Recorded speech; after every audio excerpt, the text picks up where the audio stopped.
This is ASAP Pathway.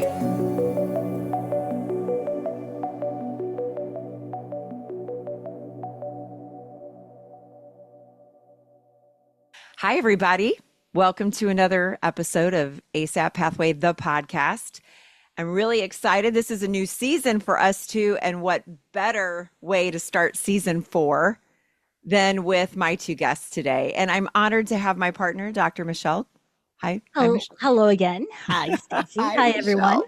Michelle. I'm just very excited to bring our guests to you today. I am mind blown as to what their brains are capable of coming up with and how it's going to help so many in our profession, help so many patients breathe, sleep, and have better quality of lives. I'm bringing to you today Paramesh Gopi. Did I say that right?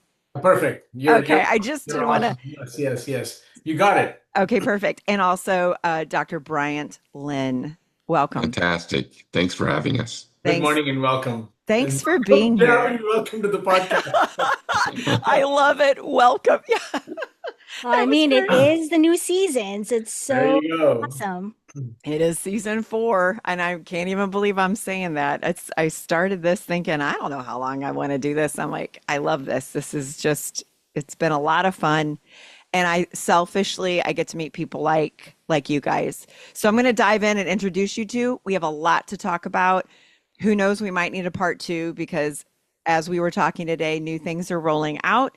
And I think the world needs to hear this. So I'm going to start with you, Paramesh, if that's okay. Sure. Dr. Gopi is a seasoned entrepreneur and visionary business leader with extensive public and private company experience. He is the founder and CEO of SOUNDHEALTH, a health technology startup focused on personalized, intelligent wearables to improve breathing and sleep. He pioneered the use of wireless connectivity in mobile devices and wearables and led the development and deployment of low-power data center processors, earning recognition as one of Bloomberg's top turnaround CEOs. His journey to combat his lifelong allergies led him to bring the world's first FDA-approved AI wearable with the efficacy of a nasal steroid to the market in 2024. His efforts have also led to the commercial release of the world's first set of mobile airway management tools based on anatomical and voice biomarkers to empower providers and patients to take control of the most important aspects of human health. I'm so excited to dive into that. And now I'm going to go into you, Bryant. Dr. Lin. He's a primary care physician, educator, and researcher at Stanford University, whose work centers on keeping medicine human-centered, prioritizing patients, providers, and communities over technology and algorithms. Amen to that. With degrees in electrical engineering and computer science from MIT and an MD from Tufts, he brings a unique perspective to developing innovative medical technologies and advancing health equity, particularly for the Asian populations. He is the founder and head of clinical affairs and product design at SOUNDHEALTH, where he helps pioneer drug-free, sound-based therapies to improve nasal breathing and sleep health. At Stanford, he co-founded the Center for Asian Health Research and Education, and he leads initiatives in medical humanities, storytelling, and generative AI in healthcare. Whether he's designing clinical tools, directing a concert series, or mentoring students in storytelling, I love that, Dr. Lin's passion lies in bridging science and humanity. Welcome, my new friends. Thanks for doing this. Thanks for having us. Absolutely. I want to just jump in real quick. If you each could give us just a small, background of your journey and then how the heck you two geniuses met to come up with what we're going to dive into today. So I'll start because I was patient 1, not patient 0. I was actually referred by my dentist and my primary care physician the winter before the pandemic, after multiple runs of antibiotics and a situation where I couldn't bite because of my very bad sinus infections, to Dr. Lin and Dr. Huang, who were the team in charge of ENT at Stanford, and Dr. Lin was Dr. Huang's partner, entrepreneurial partner. But I got to meet Bryant through Peter Huang, who was a sinus surgeon, and who said, "I'm not going to operate on you." And I said, "What? You're not going to operate on me?" And then he said, "No, no, no. Come this evening. I want to introduce you to Dr. Bryant Lin. We both think we have an idea that will help you." So that's how I met Bryant. And here, Yeah, that was amazing fortune. You know how when you meet somebody and you immediately know you're speaking on the same frequency, the same wavelength, just like the two of you, the fantastic hosts, right? Oh, You just know right away. And Peter Huang, Dr. Huang, and I have known each other for 20 years since I came to Stanford. We came to Stanford around the same time. And we've always kind of brainstormed and worked on different medical devices together. And for years, he was telling me about how humming, there were studies from Sweden about how humming can help with nasal congestion. And, I put my engineering cap on and I said, well, geez, how do we choose the frequency, right? How do we know what the frequency is that you should hum and decongest? And how do we build a device for this? Because I don't know about you, but if you've ever tried humming for more than like 20 seconds, it's exhausting. it is. Can't, can't do it. Can't do it. So, fate brought Paramesh to Peter and I, and Paramesh really was the one, with his PhD engineering and not his CEO hat on, who came up with this idea of, hey, let's use this amazing piece of technology we all have in our pockets, right? That's got this high resolution 3D scanner built into it. Why do we need anything else, right? We've got this amazing technology. And, it was a meeting of the minds where the three of us got together, and now we had kind of the therapy, the vibration, which we've, built out a headband with bone conduction headsets, and then, the advanced technology of the phone. So, I know we were chatting earlier and using the term theranostic. So I think without knowing that term, Paramesh really set us on their way to become a theragnostics company. Yeah, and I got to throw out, John Remmers is the one that told me that. So rest in peace, John Remmers. He is the one that told me because, there's this fine line, right, within sleep dentistry, airway dentistry, where we are using oximetry to guide our therapies, working with our physician colleagues. And there's been some states where they're like, we don't want you doing a home sleep test, and we're not diagnosing, just like we screen for blood pressure. We screen for sugar issues, in our patients as well with blood testing. I'm not diagnosing blood pressure issues or hypertension, but I'm screening you. So that is something John Remmers was a big fan of, is that the dentist should be using theragnostics to guide their therapies. And so when we were talking before, I'm like, holy moly, this is totally a beautiful way, something to add to our tool belts to guide in our therapies, whether we're moving in the right direction, and to have something objective beyond subjective that matches patients feeling like, I'm breathing better through my nose. We're hearing that so much with MARPE, with certain RPE, or even aligner therapy in a young child. yeah. Mm-hmm. So we now can say, that's interesting. Let's scan you. No radiation. Let's scan you. I want to back up. You've got two separate kind of technologies going on here. So for the listener, so new, and for those of you watching the video, I have one and I'm going to start using it. I'm so excited. I just got it. But it's a really soft headband. And basically it's simple. You just put it around your head. It emits sound waves, as you were saying earlier, this, research based on humming and breathing better. And you've taken that technology and basically it's as effective as a steroid, but without any pharmaceuticals involved. Correct. So if you want to go into how the Sonu works right now, it's FDA approved to use as young as 12. However, we all know it's safe and people are using it in small children too, Off label. off Yep. label. But Yep. if you could go into that a little bit more, like, was this the first venture? Was the Sonu, and then you're like, we're onto something with this potential app and scanning?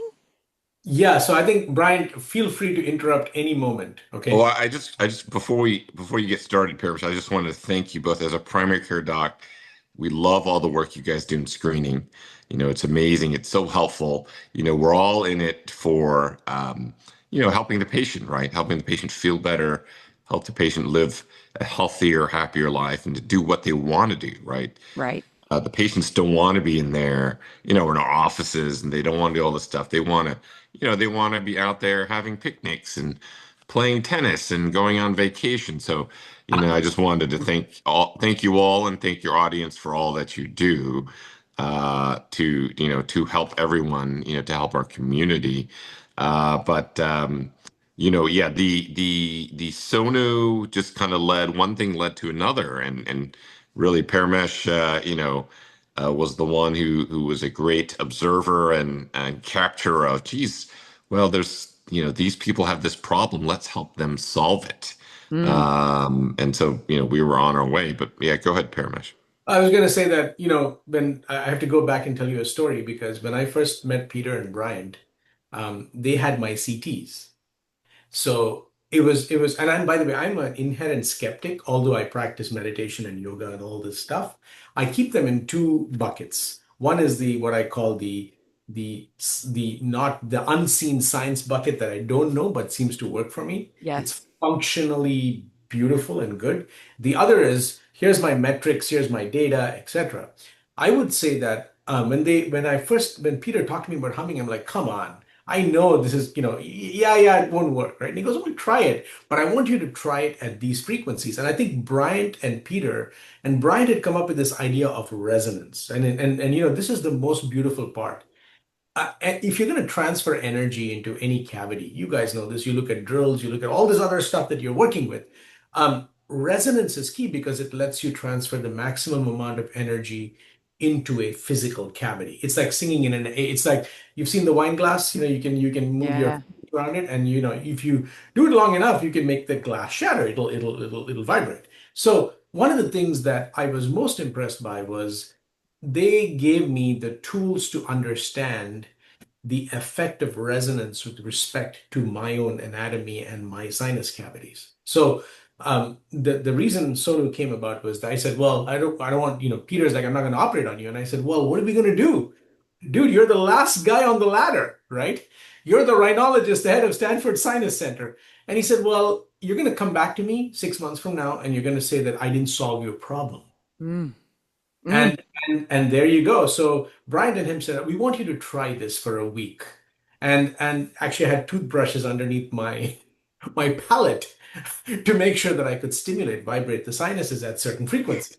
That's how the experiment started. Wow. So it was like Frankenstein-like that, became this cool Star Trek-like band, right? It was kind of a nice evolution. But the most important thing was the science behind it was to be able to calculate. So when you look at a CT, you've seen cone beams, you can see all of the volumes of the sinus cavities and the nasal cavity. Correct. Yes. So what we did in the early days was we ended up doing a lot of cadaver work. Bryant and I sat in the cadaver lab during the pandemic shutdowns, and essentially were able to put sensors into the sinuses as we vibrated the forehead with music and vibration to look at the actual energy transfer into the sinus cavities. Can I back up to what you just said, Paramesh? You said that he didn't want to operate on you. Correct. Because in 6 months, I would not have solved the whole reason you came to me in the first place. Correct. This is, as a dentist, and we see these CBCTs that you're talking about all day, every day. I'm referring for deviated septums, conchobolosas, mouth breathing. I'm referring for all that stuff. But then I'm wondering, sometimes people, and they have the surgery, they feel so much better, but sometimes that honeymoon period of 6 months wears off. And then here we are. And they're like, I've done everything. I mean, it's better, but I'm still mouth breathing or I'm still struggling. What the heck is that? What are we missing and what is the SONU addressing? Yeah. So Brian, take it away here. Yeah, I So think, every, all our sinus cavities are lined with mucosa, right? And, the surgeries are addressing anatomic issues, but they're not addressing that underlying soft tissue inflammation that you get, right? So if you're, and both in your sinuses and your turbinates, right? You may reduce the turbinates, but you've still got that mucosa there, right? You've still got that, and it can grow back, it can still be there. And so you're not reducing that dynamic part of your airway, which we all have and which we all need to have, right? That's part of our airway, right? It helps capture all those particles and, to sweep. We've got the airway ladder, which sweeps all the dust and the gunk out of that we inhale. So we need that. But what happens is with a lot of people like Paramesh, it's out of whack, right? It's too swollen, it's too dynamic. And, Sonu with the vibration can help in three different ways in terms of congestion and inflammation. Um, One, it vasoconstricts. So vibration we know causes vasoconstriction, but we cause it in a way that's not bad for you. Afrin, if you take Afrin, it vasoconstricts, but you got to keep taking it. You got to take more and more. And there's something we call tachyphylaxis, right? You get quote unquote addicted to it. Not addicted like, other drugs, but you just get habituated to it where you Yes. have to keep using it over and over. So vibration doesn't have that effect. You can keep using it. You don't need to use more. You can stop using it. It doesn't cause rebound. So fantastic. The other two ways it works is really one, direct action on the mucus. Vibrating mucus can thin it. It's another basic physics phenomenon. When you do that, you can sweep the mucus out much easier. And then the third way is the cilia. So the little tiny hair-like particles in your mucosa, really, they naturally sweep, and it's sort of like, when you watch wind over a grass, right, over a Mm, meadow, right? exactly. You see, it's not all heading, they're all sweeping, but, moving and swaying in different directions. And we help resynchronize that, we think, because the vibration really helps move the cilia. So, 1, 2, 3, we think that's how it works. And, all of those, no drug has all those three components, right? correct. No Right. drug is safe in the way we are because it's really a purely physics, mechanical, physiologic phenomenon, right? It's something that the body was built in to say, hey, if there's a vibration, it's going to cause A, B, and C. And we're lucky we took advantage of that feature we all have in our bodies as part of our nervous system. And it's been fantastic. When we did our first study or our second study, we did our first study where we did a short-term study where we looked at people who came into the office and did they get decongested right away, immediately, right? And it worked, right? We measured people 10 minutes and then 20 minutes into treatment, and people's congestion, people who arrived with congestion of 3 went down to 1 or even 0. Amazing. And then we went to the FDA, and FDA's got the highest bar, and they said, "Hey, do a randomized sham control study, right? Have two groups where you have one, both groups don't know if they're in the intervention group or not, right? So we gave one group the treatment, and we gave one group a high frequency, low energy, right? So they didn't know that that wasn't the treatment, but we knew it was such low energy it probably wasn't doing anything." And tremendously big differences between the two groups. Again, it was similar or, we think better than you see in studies for nasal steroids and definitely better than antihistamine results. And then the surprising thing we saw was it was a 2-week study. Week 2 was better than week 1. So people continued to get better. So you had this acute effect, and then you had this long-term effect. So we were just amazed. And speaking of Peter and I are also the ultimate skeptics, right? We want to They see are. evidence. And I saw one piece of evidence I saw was when Paramesh put the device on me, and we were in Peter's clinic, and Peter was taking a look with a scope. and you could see in real time my Wow. congestion go away. What? I was there. It was in the morning. The right side was congestion. The left side wasn't. He was looking the right side, and it just like magic, like shrunk in real time. That is amazing. I think you have And that video. Is that We do. video? I that's think me. I've seen That's that. me. That's That's your me. turbinate. It's That's famous. my turbinate. That Yeah. is phenomenal. And we've And got a whole bunch more videos that we're going to publish in the next year or so because yeah. we want to do an actual analysis of the space created because of the actual autonomic, down regulation of that whole process, right? So, sorry, Brian. Yeah. Oh, no, no. I was just going to say, if anybody's had a nasal endoscopy, they usually spray you with the decongestant so they can get the camera up there, right? So Right. obviously for us, they did, wanted to keep it pure. So, that was without any sprays, without anything. It was just looking, and it was just the device that was causing that. And the second thing I saw, which really convinced, well, second and third were our first study results and our second study results. And just now we've got so much evidence and so many studies in different areas. I think the evidence is really solid. And practically speaking, to that respect, when I have a patient in my chair who has sleep apnea, and we give a therapy like a mandibular advancement device, I've had some patients, we always stress nasal breathing, because whether you're using CPAP or oral appliances, nasal breathing is very important. So I've had some patients that have come back and they're like, I don't think this is working. I still feel congestion. I still feel like I'm not breathing well. I think I need to take the mandibular advancement device and advance my mandible even more forward. And so and it's happened a few times now where I've put the patients in the chair with their mandibular advancement device and they show me exactly what they're talking about. And I'm like, well, have we tried, the nasal breathing, any of those modalities? And they're like, no, no, I don't think that works. And then I say, well, have a seat. I put the Sonu on. I turn the lights off for a little bit. And then afterwards, I come back and they're just like, okay, my position is fine. I think I need to work on my nose. That is so huge. I'm so glad you brought that up because for all of you sleep dentists listening right now, nasal patency is your best friend, right? So we can do these advancement devices, but there's something called the Starling resistor model, right? Where you've got your first portion of collapses your nostrils and then it just keeps going back.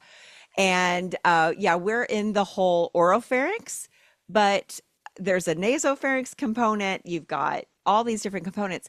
If you can have the most nasal patency and get rid of some of that snoring from the nasal component, you don't have to advance as much. You don't have to have as much vertical. You don't have to, you're more stabilization of the mandible and keeping that collapse. So I'm huge on nasal patency. And if you can also, let's just say like you said, Bryant, there's an anatomical component and there's a physiological component. And we are addressing and we need the ENT to address those anatomical components for sure. If you put the Sonu on your patient and let them feel like, oh, you're right. This is a way to help really have a value add for that patient to go see that ENT as well. So it's a really good option for, hey, look, if your nose is open, I don't have to advance as much. I don't have to give you as much vertical. Plus, you're breathing better during the day, And we want you breathing better 24/7, but maybe this is a convincer to like, maybe I do need to get to that ENT. So I'm glad you said that. But Michelle, you were even seeing, and I know this, it's just some anecdotal, interesting stuff with Sonu that we haven't talked about yet. And it's new for her, but she's seeing some cool stuff. Yeah, it's new to me because I think it might have something to do with what Paramesh was saying earlier when you said that you were so clogged that you were having bite changes, you were experiencing bite changes, Mhm. right? So there's that effect in the oral cavity. But what I've seen lately is when I have a patient that has been diagnosed with sleep apnea, they come to my chair and I try to set their starting position. We look at the protrusion of their mandible for an Mhm. oral appliance. And a lot of times they would have some deviation going to one side or the other. Mhm. And if I've ruled out TMJ issues, so it's not a TMJ, it's not a joint problem, a lot of times what I'll do is I'll put the Sonu on them. And there's been, again, anecdotally, a couple of cases now where the change from deviating to one side or the other after the Sonu, they've gone to going into midline, going straight. So it might be that they are changing the way their muscles are moving or the pattern of the jaw movement based on how they're breathing while they're speaking. So, So I think That's you make a good point, and I want to bring up one thing here, which is we actually have a full publication that we did for people with CPAP, not with mandibular advancement devices, but we had people while we were waiting for FDA, we got one of the big DMEs in San Diego to throw a bunch of their people are returning machines because they cannot Yes. tolerate CPAP. Um, and put them on Sonu 15 minutes before they would put their mask on. And we rescued 25% of them back into insurance and amazing. everybody by 50%. So what you're seeing, we have the data for, and it's been published, by the way, in the sleep journals, right? So I love that. I mean, It's very that I'm glad you brought up CPAP because I'm a fan. We need all these modalities. We need all these therapies. And I will get so many patients that the sleep physician will refer to me. They failed CPAP. Well, they can't breathe through their nose. They're going to fail everything. I mean, and I exactly. just don't understand. It would be really like if you're a physician listening right now, there is nothing more important. I mean, we can go a while without food and water, but you can't go very long without breathing. It's kind of important. So, I mean, I think I really wish we could add this question. Are you able to breathe well through your nose? right. Like, But some So people, they critical. don't know. They don't know. That's all they know. They have no idea. And if you ask them that question, they'll actually say, "Yeah, I have no problem. I'm all good, no issues."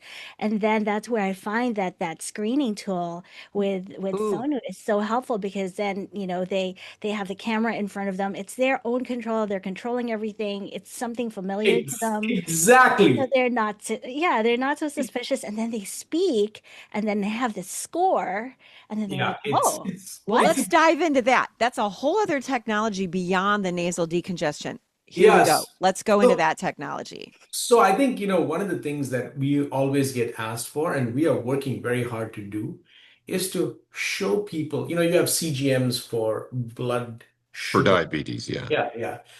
We want to make sure that we have the equivalent for nasal breathing. Mm. So really, the reason the whole voice biomarker got started was because about 3 years ago, one of the questions that Peter and Bryant asked was like, well, how do you tell somebody if they've improved? Right? Hmm. How can you actually quantify? So, you And to can look Michelle's point, a lot of people don't know that they're congested, right? They exactly. Yes. they just take it for granted. It's actually it's a lot like sleep apnea. A lot of people don't know they have sleep apnea, and they're just like, well, I just drink 5 cups of coffee a day. That's what they do, right? They're just like, that's life, right? I like coffee. I'm just tired all the time, right? Right. That's a And they don't know, geez, I'm breathing through my mouth all the time, and that's why I loved this voice analysis part, right? It really says, and we've all been there, right? You've been on the phone with somebody. Well, I guess maybe younger people don't talk on the phone anymore, but Yes, I don't think they do. we've all been there where you hear somebody and like, wow, your voice is different today, right? You're sounding stuffy, you're sounding nasal, and that's where that insight came about, where we can measure this, right? We can look at the spectral analysis. We can look at the nasalants in their voice recording and really assess how nasal, how that congestion may be affecting the airflow when they speak, and providing an index, a way of assessing that for them. so to Brian's point, one of the things that you guys, I was very surprised, and Peter was pleasantly surprised. He gave a talk to a bunch of airway and orthodontists in Palo Alto last Christmas, and we had, I would say, 50% of the community there had rhinomanometers and rhinometry in their office. And he said, I'm so happy that this whole thing is actually going downstream. So one of the things that we tried to do was to make sure that we have a portable proxy for a rhinomanometer on your phone.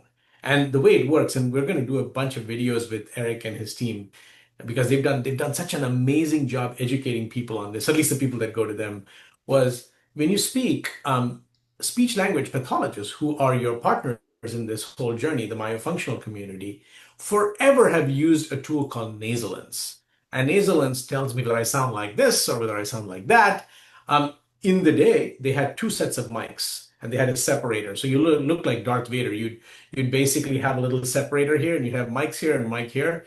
And you would say a bunch of words, and the words would have both vowel oriented sounds and what they call the nasals, which are like the and the and the ing. So essentially, what we did was we took that data and we worked with Weill Cornell, Anais Remieux, who's a leading laryngologist who used to work for Peter at Stanford, and she'd done work with Broadway singers to look at their nasalence and their ability to breathe through their nose.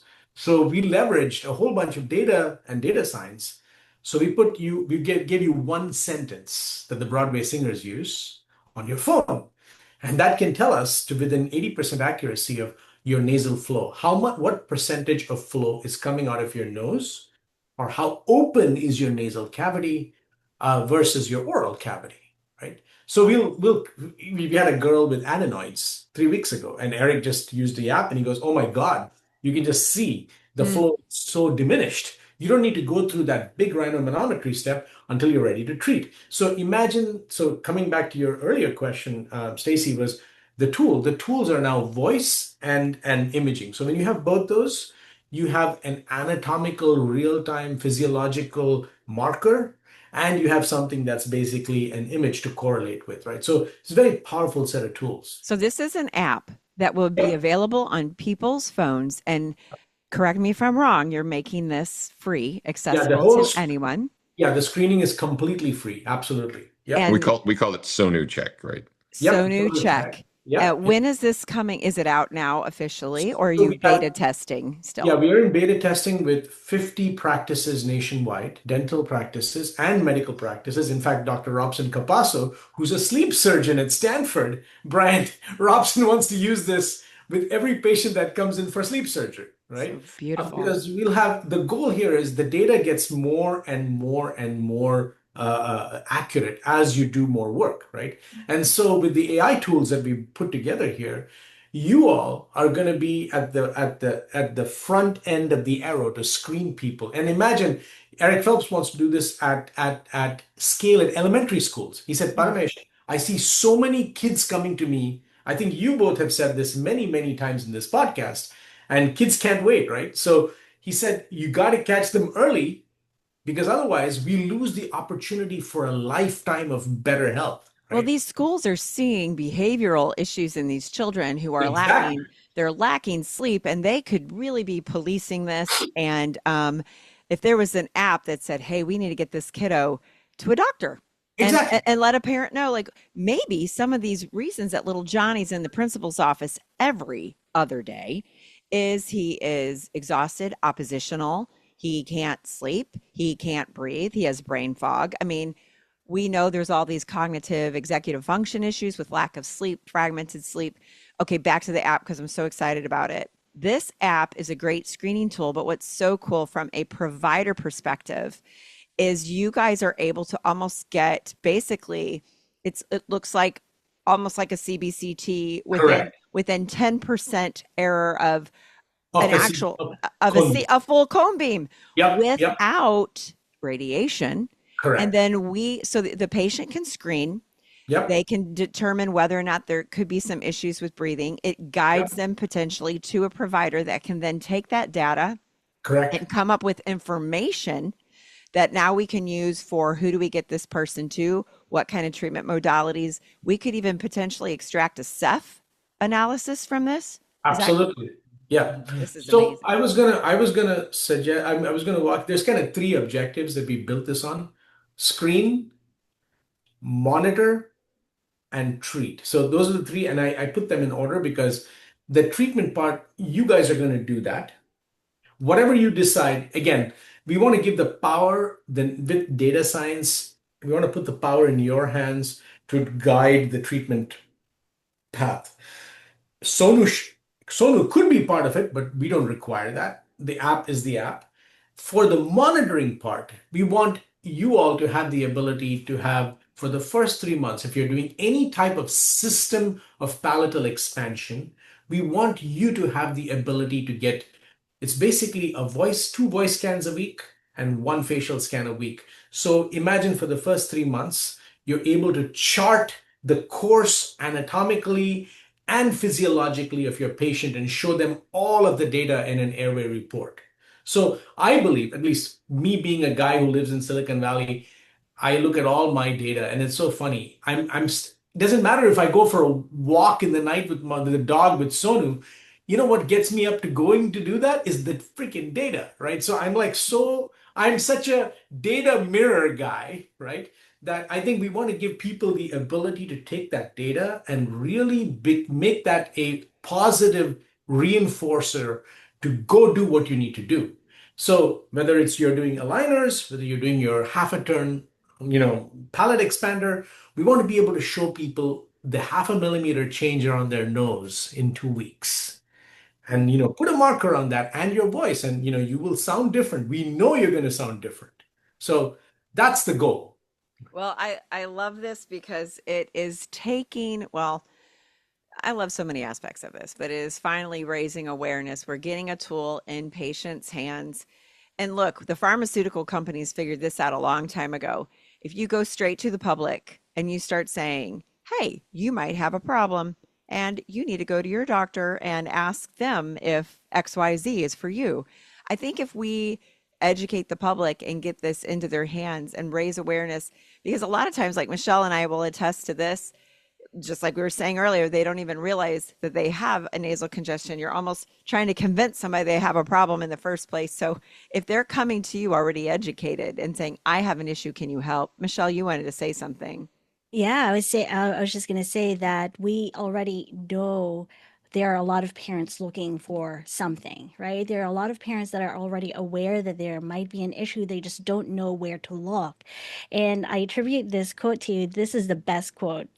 Well, you quote a lot. I quote you a lot, Stacy, but one of the best things that you've ever said is, let me not mess this up. There is a parent who is concerned will do better research than the FBI. Oh, a worried A parent worried does parent. better Yeah. research than the FBI. A worried parent that is, yeah, does better research than the FBI. And that's in fact, that's what we see on a daily basis, Yeah. right? And so if we have a tool for parents such as this that can direct them, they might, a lot of times when parents go to physicians, depending on the physician, they might say, oh, the treatment is nasal spray. Oh, the treatment is TNA. Oh, the treatment is this. And then sometimes by the time parents get to us, they get really burnt out and they're like, well, someone said no, someone said yes. I'm so confused. I just don't know what to do. I've done everything and I'm still, there's no resolution or there's no improvement, but to arm them with a tool that can help them and something that is at home, I think is really great. Yeah, and I think, to your point, the one thing that we want to make sure is that the monitoring piece is actually there. And from a provider point of view, we're actually going to imagine this, right? For you're spending whatever it is, thousands of dollars on an aligner system, or you're spending thousands of dollars on CPAP. If we're going to charge you an incremental amount per month to do 30 scans in basically 3 months, you're going to pay less than $5 a scan to get your analysis. And by the way, it's yours. And you can see how the progress is actually, you can chart the progress. And from a provider point of view, for me, it's been a huge game. I'm giving you the blood sugar and CGM analogy. I mean, I'm actually hacking my own metabolism. My dad's diabetic, he's a heart patient, my mom's hypertensive. So it's funny, I know that I have the genes. Right. And it's funny, right? You guys know, in fact, there's been so much work that I've seen lately done on in utero screening of actual cephalometric landmarks of babies to show that you've actually got issues with your nasal cavity and your mandibular positioning, right? At birth, before birth. And Kevin Exactly. Boyd, I'll throw out Kevin Boyd. He's been a big fan of, hey, I mean, when you see these sonograms, ultrasounds, you're really seeing the first Ceph analysis, potentially the Precisely. Cephometric of a Precisely, child, right? So, you know? so to your point, I mean, it's a huge delta, right? And I think if we can get that awareness, we're not doing it, we're not close to this, but we've got to catch kids. And one of the things that we had to do with the IRB a month ago was everybody said, hey, take the age down to 6, which we did, right? For all the screening data that we're going to present, right? So I think with your help and with the community's help behind this tool set, we want to enable and empower what you said earlier, Stacy, which is put the power, and Michelle, in the hands of the parents Yeah. and get them the right tool set and data to make the decisions with the providers. You know, Right? something I just thought of too is you want to talk about helping kids. Kids can't wait. How about getting to a child growing in a mother with nasal congestion? Amazing. Pregnancy and nasal congestion. I mean, I have had 3 babies, and that is a very real thing. And I remember I literally pushed my son out, and my nose was better. Like, I was like, I can breathe. This baby's out of my body. I mean, that is a thing. That is a thing. So if we could help these mamas out there carrying the Absolutely. baby with nasal congestion in a non-pharmaceutical way as well. Like, Yeah, I mean, that's a great point. That was actually also part of our origin story. That was one of the motivators because, no, I mean, I don't know too many pregnant women who want to use extra drugs when they're pregnant. They don't want to right. use steroids. They don't want to use anything. And that was one of our motivators. And actually, in our studies, we had pregnant women. And, some of them wrote to us and talked about how grateful they were Mm, that they had a tool to go to, a therapy, which could decongest them and help them, feel better. And also, they said that it would help them sleep. We found yes. that people with congestion, 70% of them have some problem sleeping. I mean, it may not be sleep apnea. They just don't feel like they can sleep, right? Because if your nose is stuffy, you just don't feel well. So, this is something that's really motivated us on their way to help these populations and, connecting, as you guys point out, connecting these digital tools with therapies is really important. But I just wanted to point out, all of this needs to be done.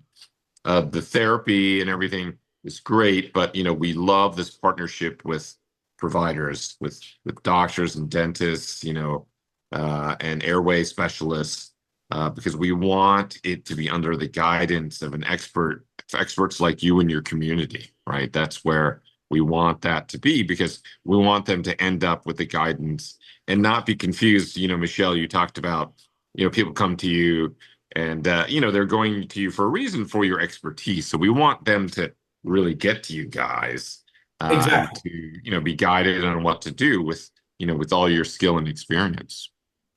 Um, Actually, Michelle had a really good point where earlier where we were talking. So we were pregnant women can use this, children can use this. Is there anybody that you probably shouldn't use a Sonu on? And then Yeah, yeah.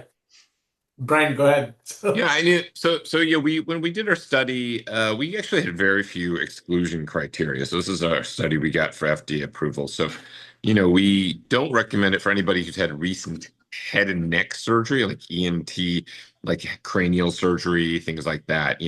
Anybody who maybe have difficulty putting on the band because of some surgery, where the band sits makes sense, right? It's logical. Um, but otherwise, no, there's no contraindication. There's no no exclusion. epilepsy. No, and we Okay. we haven't, we haven't looked at, that in specifically, but we do know that we use the same bone conduction transducers that the headsets use. Some people use aftershocks headsets and they run with it. Oh yeah, And it's the same one. It's the same makes sense. transducer, not more energy. It's just we're picking the right frequencies for people to use. So if you think about it that way, it's super safe, right? It's just, sound. It's really just sound. And yeah, we haven't found any issues, no contraindications. We just don't recommend it for anybody, who may be having some concern about irritation where the band is, right? So, people with, any skinny shoes where the band is or anything Yeah. like that. Otherwise, no, it's very open. Okay. No concerns. And, again, we've got FDA for 12 and up, which is fantastic. And, we've got different color bands.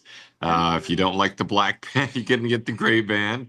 And hopefully in the future, we'll have different colors to offer, more colors to offer as well. So fun for the kiddos if you can get some like tie dye or some fun little colors We for the kiddos.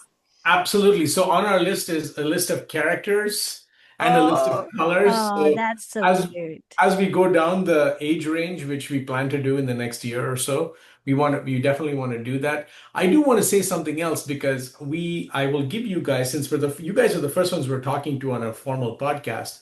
We, in parallel to using this, found that a lot of the people who use Sonu fall asleep. oh Yes, my gosh, I'm getting yes, ready to tell you something. 100%. Yeah, yeah. So I was going to tell you that in September we will be launching a full sleep portfolio, a different band. This is a wellness device, Mm. but it's clinically studied because we ended up Brian's idea. This is just pure Brian genius along with Cleet Kushida at Stanford. We figured out, well, like, why is this happening? And so of course you're opening the airway, you're getting more oxygen, of course, right? Clear. But the fact that we had like 40-50% of the people just fall asleep in our studies, in our first studies, we're like, what? How is this happening? And even to today, we're seeing a lot of people saying, I'm using it to go to sleep. Uh, Yes. so 2 years ago, we started a study and we found something very interesting. We found that if you were to use Sonu and bone conduction, but specifically target cranial resonance, because you've heard music your whole life through your Mhm. bones of your skull, right?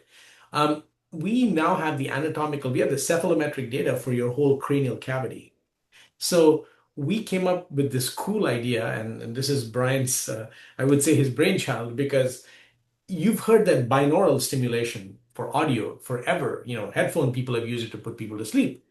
But what is very dissonant about it is that if you hide binaural beats in Beethoven, after like 10 minutes, you're like, oh my God, I'm hearing the Fifth Symphony, but it's just like, or Handel's water music, but I hear these beats and it's very distracting. Of course, your brain is tuning to it, but you're cognitively dissonant from those Yes. beats, right?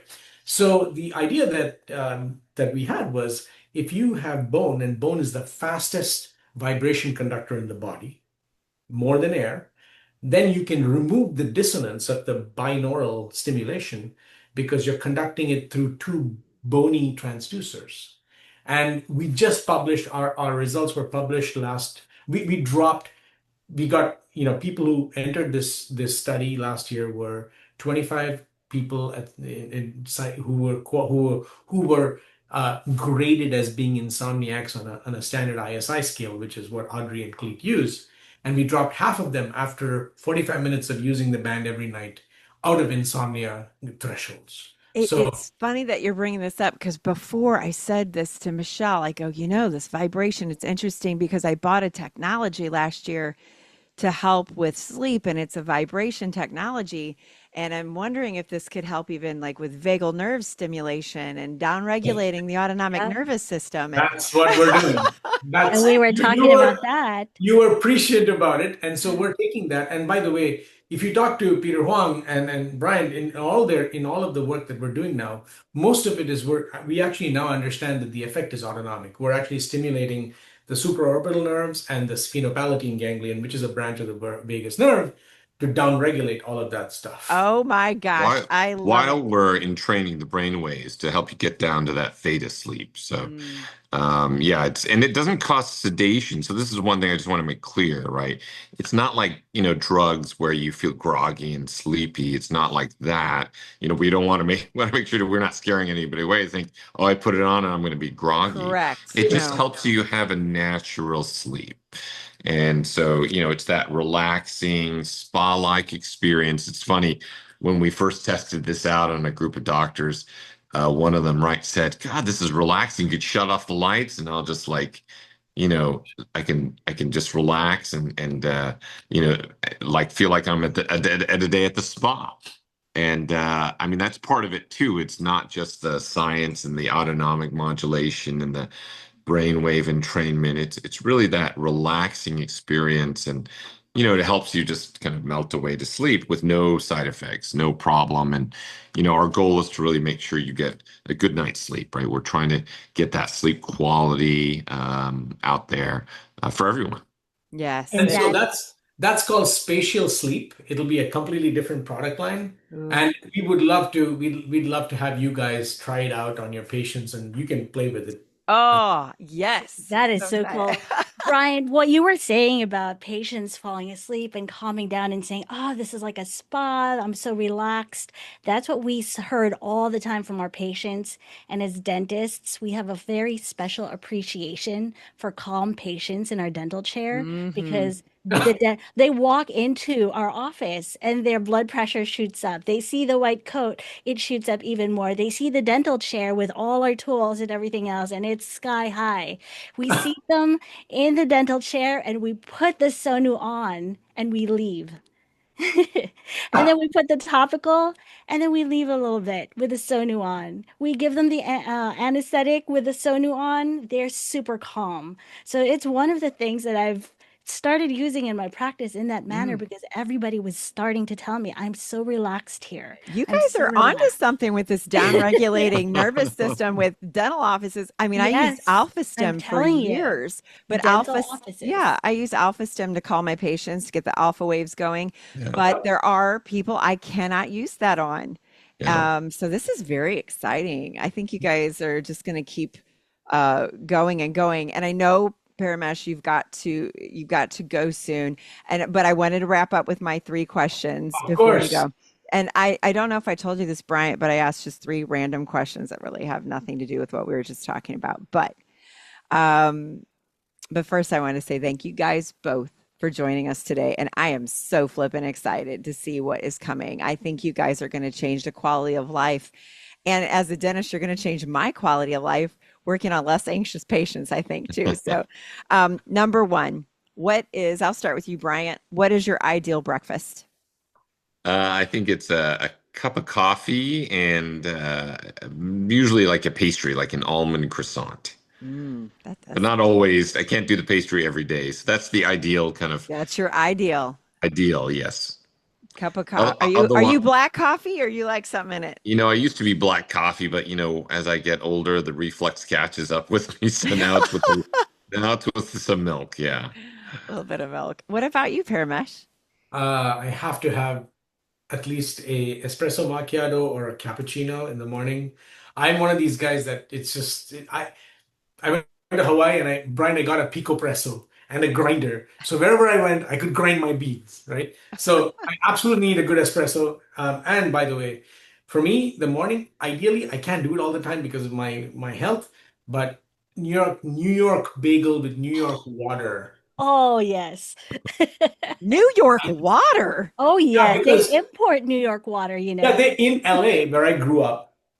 There's a place called Lamonica's Pizza. It's no longer available. So it's closed down. But they used to import the water and the grains from New York because the crust and the texture all make a difference. And I can tell you it does. So Interesting. Never knew that. I learned something new every day of my life. I had no idea. What about you, Michelle? You know, I'm a big breakfast eater. I love breakfast. It's my favorite meal. And I'm planning my trip to the Philippines for the holidays. And so my ideal breakfast would be like a breakfast buffet. It was just have Mm, everything. there Yeah. you go. So that's a good choice. Just a buffet so I can get it all. I just do coffee in the morning, but my ideal breakfast, I love really crispy bacon. I love scrambled eggs. I love some coffee. And if I can smell the coffee and I can smell that bacon in the morning, oh my gosh, that is oh, my best. Okay, question number two, Bryant, back to you. Okay, this is super important. See what kind of humanitarian you really are. If you find a bug in your house, are you going to kill it or put it outside? Depends on the bug. It's funny. I'm in Northern California, and we've lived here for 20 years, and like twice a year, suddenly all these ants come out. And actually, it doesn't bother me. Like, we had some my brother-in-law visit, and it just drove them crazy. They're like, because I know they'll go away, and you put out the ant trap, so I just like leave it alone. We try to keep clean, but also because we live in a temperate area, there you see spiders, but I used to go chase them down, but now I'm like, there's spiders all everywhere. They'll just disappear and not bother me.